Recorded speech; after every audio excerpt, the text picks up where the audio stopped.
What 3 pieces do you think is important for people to take away?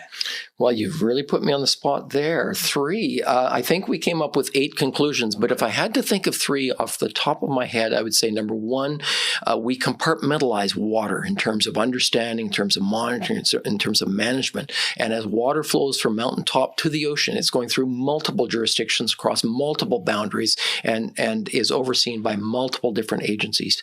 That makes it very, very difficult to manage our approach to using or getting rid of contaminants in water. That's a complexity that we're trying to overcome with Healthy Waters in trying to generate data that is comparable, whether it's source water, drinking water, street runoff, streams, rivers, lakes, or the ocean. We want to look at contaminants in all its forms as found in water.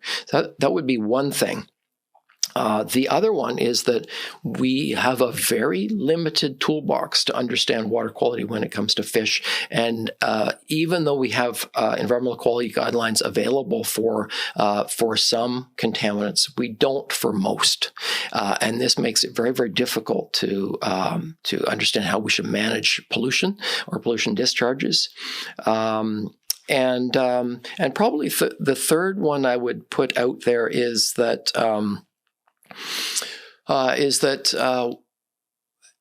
when we look at water quality, we're often thinking about a concentration or amount that is being released from an end of pipe or from a certain use in an area.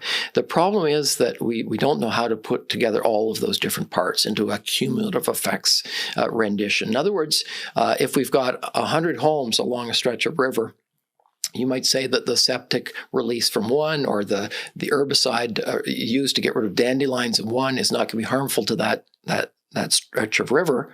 But if you've got 100 people doing the same thing, what are the impacts? So the way in which we put things together to understand our ultimate impact to fish and fish habitat, we're really lacking in. So that would probably be, and that's what we're trying to do with our study and our report, is to try to look at the sum total of all of our activities and impacts. And that turned out to be a not very pretty story.